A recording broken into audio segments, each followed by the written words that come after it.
Salut! Aujourd'hui, je réponds à une question de César. Salut César. Alors, tu me demandes, hello Pascal, je m'intéresse à une nouvelle Garmin 245 pour Miss et une Phoenix 6 pour moi. Donc je regarde beaucoup d'avis sur le verre saphir et les vidéos ne sont pas forcément élogieuses quant à la bonne lisibilité au reflet. Je regardais donc ce matin ta vidéo. Effectivement, il y a matière à réfléchir. Peux-tu nous faire un retour sur ce point? Certes, le saphir ne se raye pas, mais peut-on dire qu'il soit moins fragile au niveau impact et casse qu'un verre Gorilla 3? Je crains plus la casse que les rayures dans mon activité loisir et job. Est-ce que poser une protection, si pas solaire, apporterait un plus pour les reflets?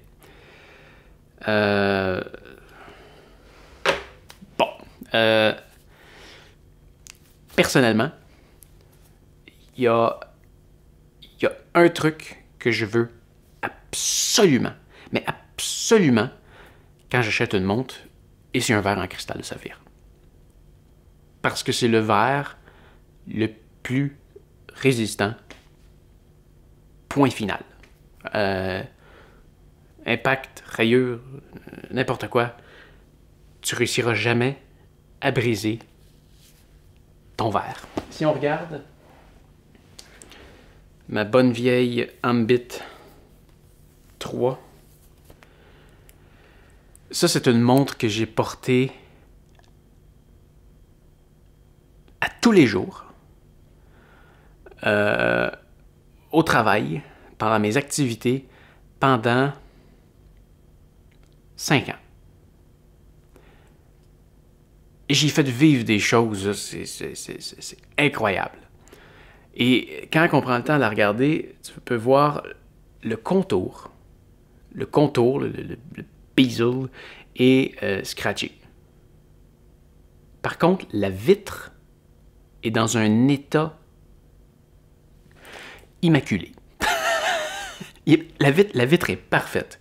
La vitre est aussi belle que le jour où je l'ai achetée.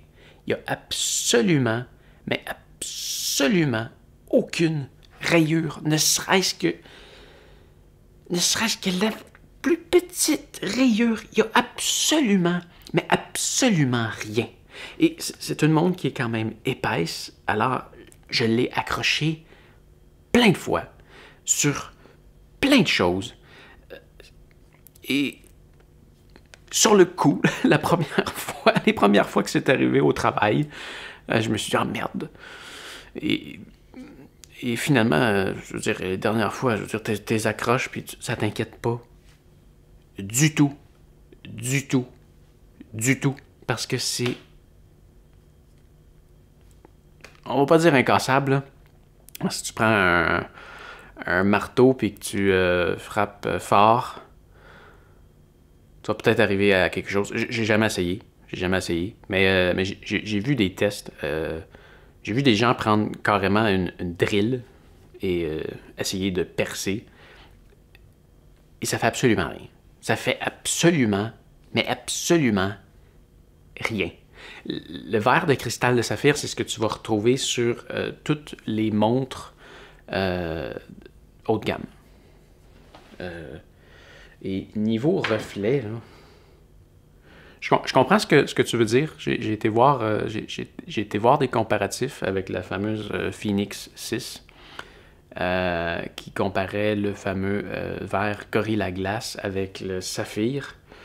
Et je comprends ce que tu veux dire. Oui, effectivement, il y en a qui, quand tu mets les deux l'un à côté de l'autre, le Gorilla Glass semble effectivement un peu plus clair. Mais je dois dire qu'une des choses que je trouve vraiment remarquable de ma Tactix, c'est à quel point je suis capable de bien voir l'écran dans toutes les conditions. Alors non, j'ai pas une montre en Gorilla Glass pour comparer, mais je trouve qu'on voit super bien. Alors vraiment, non. L'autre chose que j'ai vu par contre sur le Gorilla Glass, c'est que quand on active le rétroéclairage, ça donne comme un effet un peu bleuté. Alors que celle-ci donne des noirs beaucoup plus purs. Mais bon. ne serait-ce que, même si... Mais pourtant, oui, ok, oui, comme ça, je me vois un peu dedans. Si je me concentre à essayer de me voir, là, oui, c'est un verre. Mais... je vois très, très, très bien ce qui est inscrit de l'autre côté.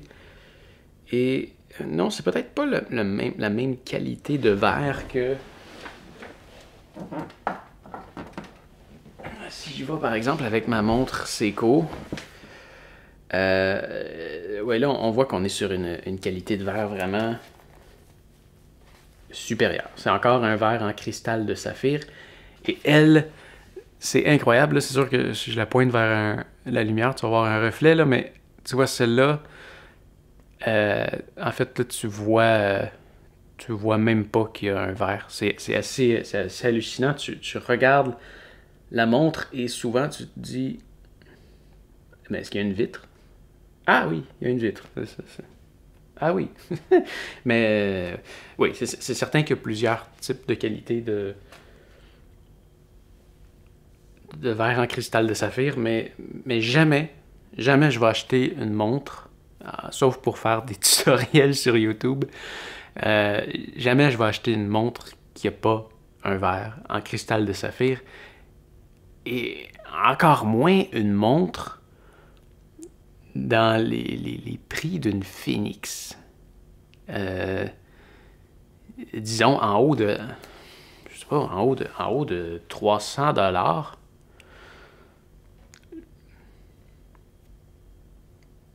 Je trouve ça poche d'acheter une montre qui vaut plus de 300$. C'est quand même beaucoup d'argent. Et de se dire qu'elle va finir par se scratcher et que... Faut pas que ça s'arrête. Et de se dire que ça va finir par se scratcher et qu'on va avoir de la misère à lire qu'est-ce qu'il y a de l'autre côté. Alors, non, juste pour sa résistance, et je te dis, là, on voit super bien, prends un verre en cristal de saphir. Et moi, la raison pour laquelle j'ai été chercher la Tactix, c'est parce que je regardais la Phoenix et je trouvais que l'option solaire était très intéressante. Par contre, je ne la voulais pas sur la montre Phoenix parce que pour avoir l'option solaire, il faut sacrifier le cristal de saphir. Et la Garmin Tactix Delta, c'est la première montre chez Garmin qui offre les deux options en même temps. Donc, c'est une montre solaire avec un verre en cristal de saphir. Donc, c'est vraiment pour ça que j'ai été chercher une Garmin Tactix. Alors, si tu veux acheter une Garmin Phoenix, sacrifie le solaire pour prendre une vitre en cristal de saphir. C'est définitivement ce que, personnellement, je ferais.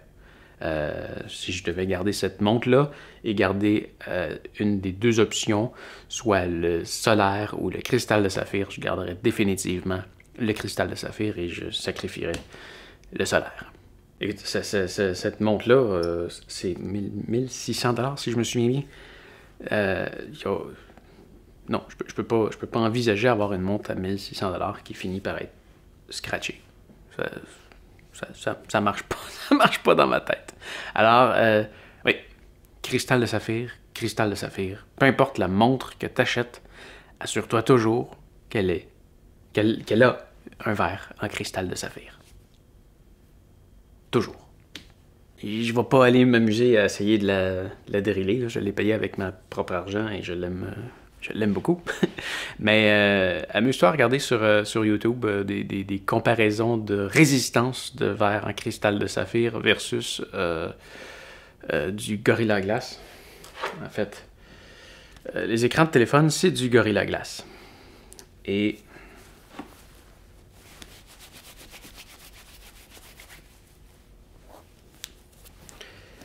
si je la regarde, oui, ok, il y a des... mon téléphone, il est en piteux état, là, il est craqué, je l'ai échappé à plusieurs reprises, mais tu peux voir, c'est peut-être un peu dur à voir à la caméra, du moins je le vois pas dans je le vois pas comme ça sur ma petite écran, là, mais quand je le regarde comme ça, c'est bourré de micro-fissures un peu partout. Et c'est du Gorilla Glass. Et tout ce que ça fait, c'est que ça traîne dans ma poche. Alors, je te dirais que l'écran de mon téléphone a eu la vie bien moins difficile que ma Ambit. Et ma Ambit a une vitre en bien meilleur état. Ah oui, c'est vrai. Le pire qui m'est arrivé avec cette montre-là, c'est que j'ai monté une chaîne de trottoir avec mon vélo et je m'y suis mal pris. Alors, j'ai trébuché sur le côté. Et quand je suis tombé sur le côté, je suis arrivé sur une rampe de métal. Donc, mon bras, la montre, est arrivée sur la rampe de métal assez fort. Et j'ai glissé sur quelques mètres, appuyé sur ma montre. Et ben, c'est la montre que je te montre aujourd'hui. Elle est dans cet état-là. Quand j'ai terminé, là, je m'étais dit, oh merde, là, elle peut pas avoir survécu à ça. Et quand je l'ai regardé sur le coup, je me suis dit, merde, ouais, non, là, je l'ai magané.